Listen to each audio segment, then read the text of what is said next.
Well, good afternoon, everybody. Patty here from As I See It.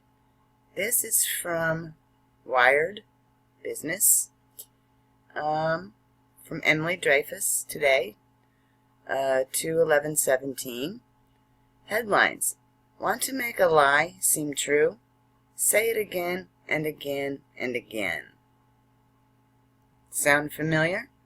It's a quote from Adolf Hitler. Make the lie big, make it simple, keep saying it, and eventually they will believe it. You only use 10% of your brain.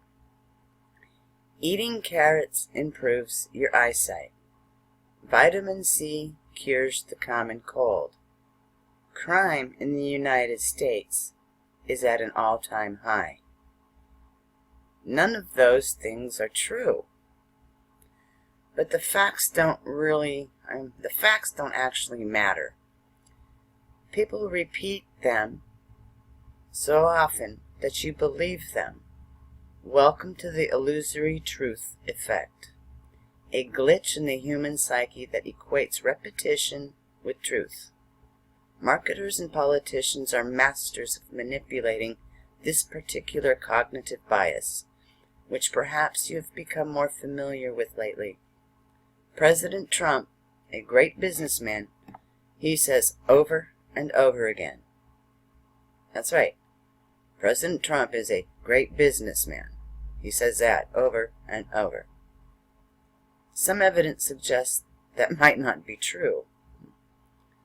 Or look at just this week when the president signed 3 executive orders designed to stop what he describes over and over again as high levels of violence against law enforcement in America. Sounds important, right? But such crimes are at their lowest rates in decades, as are most violent crimes in the U.S. Not exactly as the president would have it, American carnage. President Trump intends to build task forces to investigate and stop national trends that don't exist. Says Jeffrey Robinson, Deputy Legal Director of American Civil Liberties Union. He's right that the trends aren't real, of course, but some number of people still believe it. Every time the president tweets or says something untrue, fact checkers race to point out falsehoods, to little effect. A Pew Research poll last fall found 57% of presidential election voters believed crime across the U.S. had gotten worse since 2008, despite FBI data showing it had fallen by about 20%. So what's going on here? Repetition makes things seem more plausible, said Lynn Hasher, a psychologist at the University of Toronto, whose research team first noticed the effect in the 1970s. And the effect is likely more powerful when people are tired or distracted by other information. So, 2017 basically. Brain feels. Remember those head-on, applied directly to forehead commercials? That's the illusory truth effect in action. The ads repeated the phrase so much so that people found themselves at the drugstore staring at a glue stick-like contraption thinking, apply directly to my forehead. The question is whether it actually alleviates pain, gets smothered by a combination of tagline bludgeoning and tension headache. Repetition is what makes fake news work too. As researchers at Central Washington University pointed out in a study way back in 2012, before the term was everywhere, it's also a staple of political propaganda. It's why flacks feed politicians and CEOs sound bites that they can say over and over again. Not to go all Godwin's Law on you, but even Adolf Hitler knew about the technique. as I showed you in the quote. Slogans should be persistently repeated until the very last individual has come to grasp the idea. He wrote in, I don't speak German, so I'm not even going to attempt that.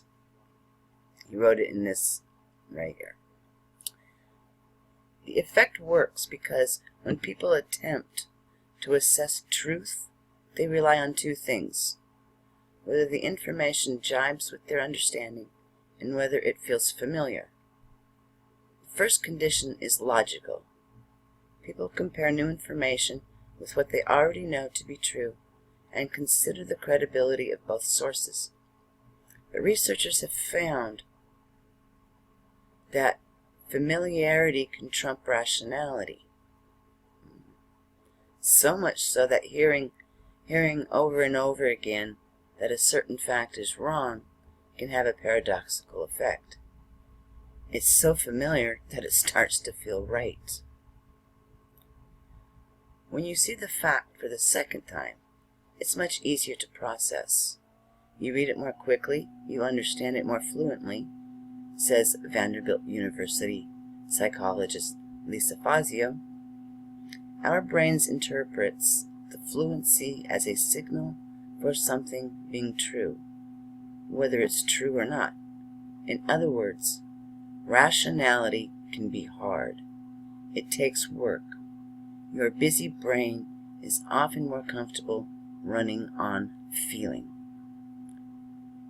You are busy too.